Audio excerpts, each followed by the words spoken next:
When it comes to buying stock, the more you buy, the cheaper the items get. So now they are able to get a whole lot more stock at a lower price that you could, and they are able to sell at a lower price than you can because they can afford to actually do that. Okay, I want to talk about why South Africans are poor in South Africa while foreign nationals keep getting richer.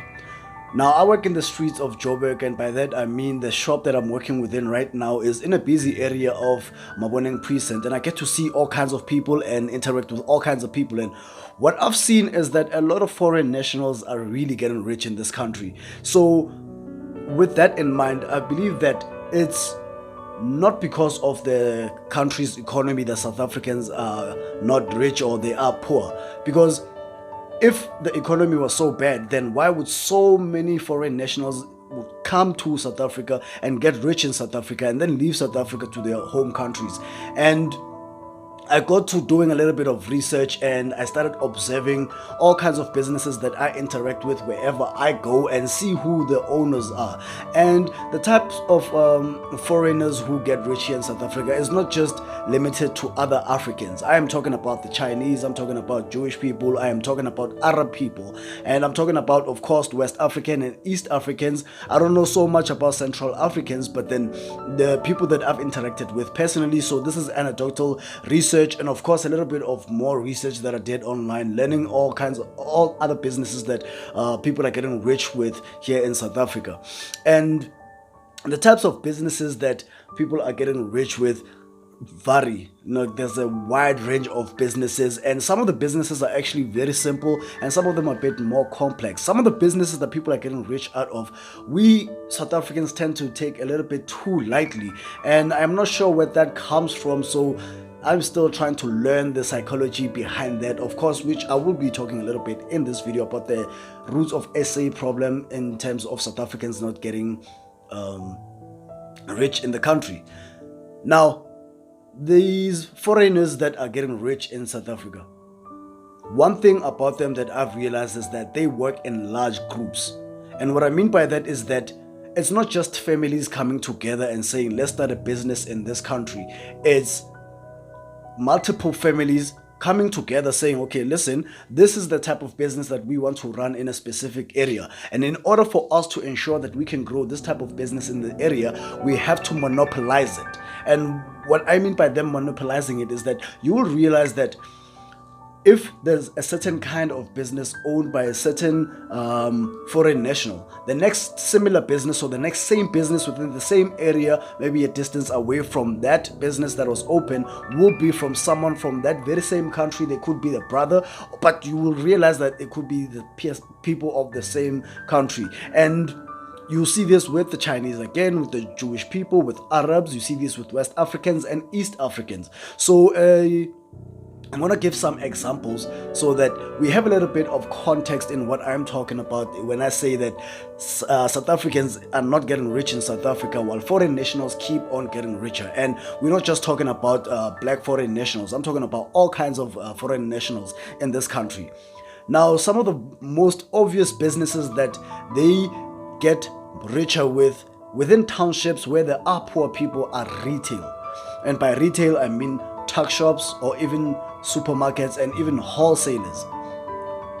There's a certain way that we call shop owners in townships, or I've also seen this in rural areas. We call them my friend, because this is how they integrate with communities. When they talk to everyone, they call you my friend and introduce this friendly face. And I'm not just saying that it's a friendly face and it's fake, but then by them calling you my friend and all of that, it makes it easier for them to interact with you and you to interact with them and support their businesses. But you will see that about my friend or my friend in townships, when they have tuck shops or supermarkets, they have multiple tuck shops, they have multiple supermarkets, and people are very much aware of this, that when one guy owns a store, the next store that will open up or pop up maybe a kilometer away will be someone that he knows or someone from his own family. And I've realized how this works with them. I remember reading this book, The Capitalist Nigger, when this guy talks about this spiderweb doctrine or spiderweb something like that, where we come together as a group of people and we build businesses. These retail shops or tuck shops are a conglomerate of people coming together saying this location here is potentially lucrative, so let's start trying to open a business there. So you, Mohammed, for example, start a business here and tell us how it's going. We are going to also observe how it's going, and if that business is going well, then we are going to reinvest into this business and then take the profits from your shop to build another shop so that we can have multiple shops around that area. And they do exactly that. I also have interacted with a guy here in Maboneng, Johannesburg. His father owns a shop that sells clothes in Joburg CBD.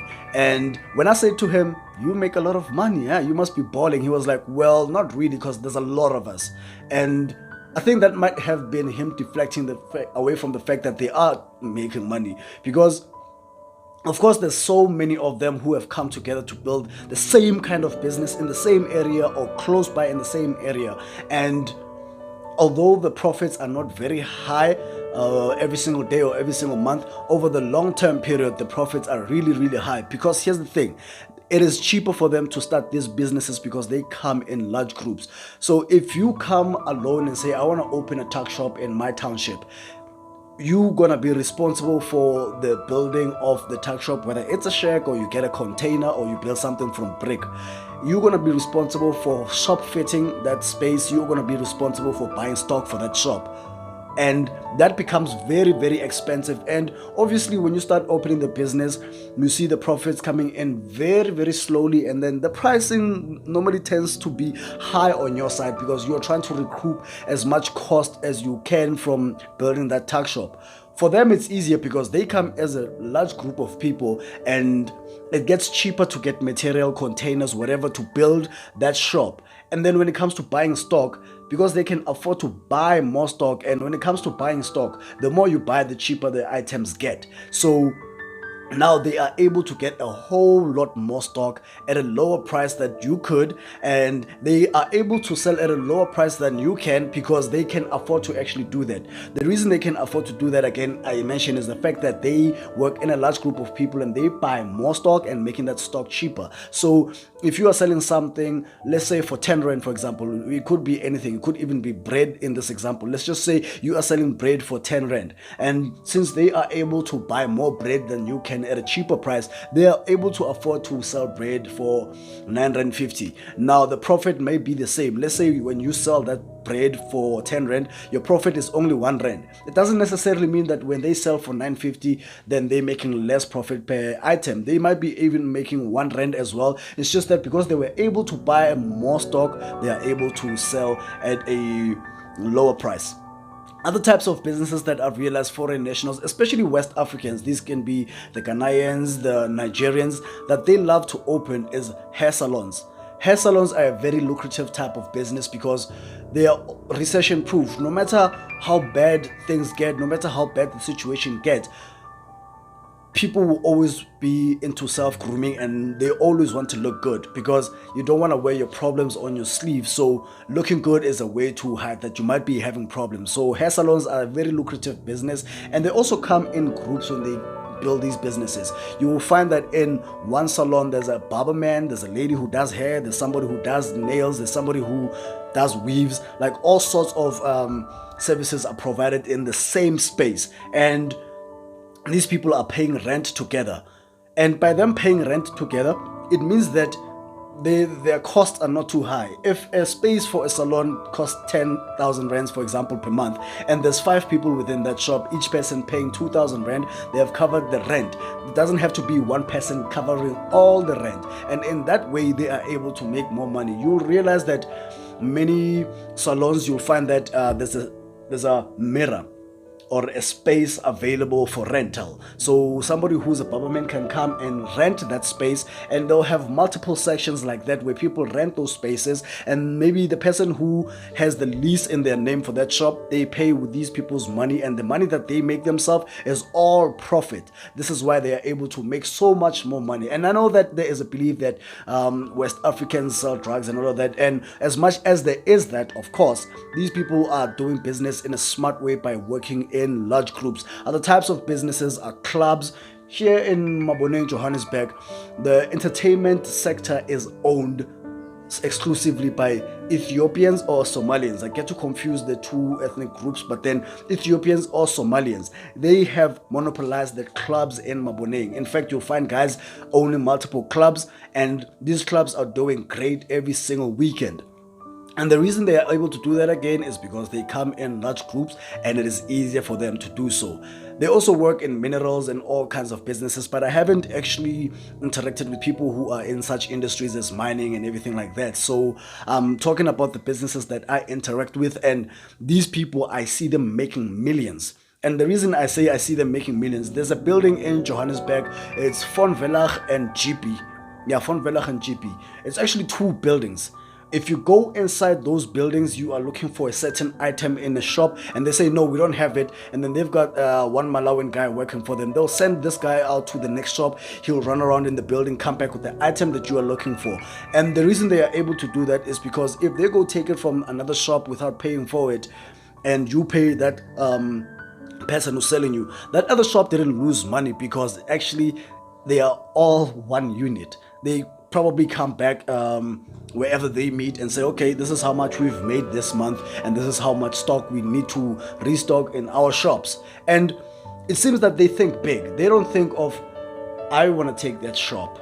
When they look at a space, not one person says, I want to take that shop. They look at the whole building and they look at an area and say, let's take over this area, let's take over this building. How are we going to do it? And they come together, they put out whatever much they put together. You know, one person can put in 100k, the other can put 10,000, the other can put 50k, and none of these people who put out different amounts of money are less valuable to the group, because every single cent counts and they are able to recoup that money over a long period of time. With online businesses, I've seen that they are also good at doing this, especially the Nigerians, to be honest about it. But I don't want to talk about online businesses. I want to talk about the types of businesses that anybody could actually start if we were able to come together. Now, I've so far spoken about the businesses that people get wealthy with here in South Africa, while South Africans are not getting wealthy.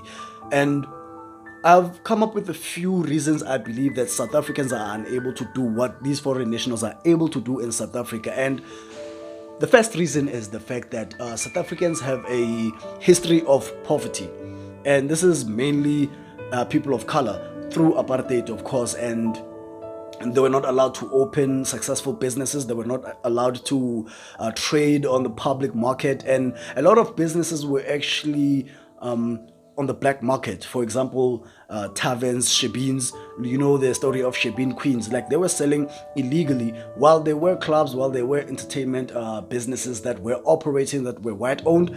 Black South Africans were not allowed to own such businesses. And it seems that even when there was legit businesses like general dealers and tuck shops, some wouldn't be so successful because of red taping or whatever reason. Okay, and then the other thing that I've also realized that we have a problem with is our leadership. Now, I'm not going to solely blame our leadership to say that the leadership is the reason to, or the root of all our problems, but of course they do have an impact, and they do have a playing a role in the reasons that South Africans are not doing so well in South Africa. There's corruption, there's looting of state funds. We don't know where our tax money is going, and this is part of the South African problem. But then you get to a point where you see some South Africans who are doing well in business and even in job careers, for example. But let's just stick to business in this for the sake of this video. A lot of South Africans who are successful in business are gatekeepers. And by gatekeepers, I mean that they keep information away from people because maybe they don't want to see other people succeeding as they do or succeeding more than they do. And the reasons for that can vary from pride or them being afraid of losing a piece of the pie. But I don't believe that there's a piece of the pie that would be losing, because many people from many countries come to South Africa and they work in large groups, and everybody gets a piece of the pie, and it's clear that the piece of the pie is quite huge. So South African gatekeepers are living in fear, or are operating in fear, because if I bring in 10 people who started where I started and we want to grow the same thing, they are potentially going to take food out of my plate. And I believe that's the type of thinking that they approach this with. Now, the other reason is our education.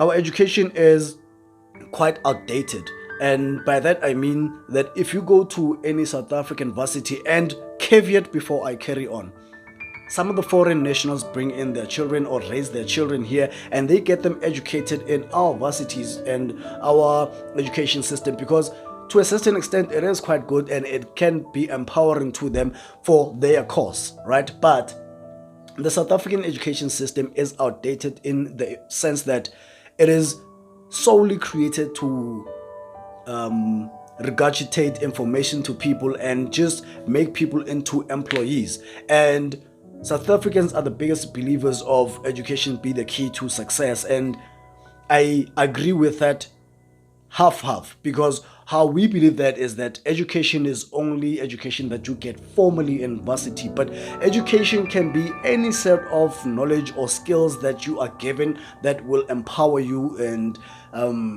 uproot you out of poverty or financial problems. Our education system doesn't teach you how to be financially savvy. It doesn't teach you personal finance. It doesn't really teach you how to start a business. And even when you do entrepreneurial courses, they will tell you what an entrepreneur is and what they do. They identify problems and they bring solutions to those problems. While those things are very true and they are exactly what entrepreneurs need to know, they don't really teach you how to run a business and how to grow that business and how to manage the finances and how to reinvest into the business, how to source funding and all that sort of stuff, right? And these are the problems that are the root of why South Africans are getting poor in South Africa and getting poorer every single day. And it's not about the economy. So when you look at foreign nationals and you look at South Africans, there is quite a difference in how they operate, or how we operate rather, because while a foreign guy will come to South Africa and say, you know what, my papers are not complete, so, or even if my papers are complete, getting a job in this country might be difficult for me, so I'm going to start a business and sell in the street and work with other people and grow this business. South Africans think, let me get an education, get a good job, and feed my family, or be the big man in the family because I'll get the most respect for having the most money. And I've seen that these are the problems that we have, and this is the reason South Africans are poorer in South Africa while foreign nationals keep getting richer. And that's just how it is. Watch one of these videos that YouTube thinks you should watch. Peace.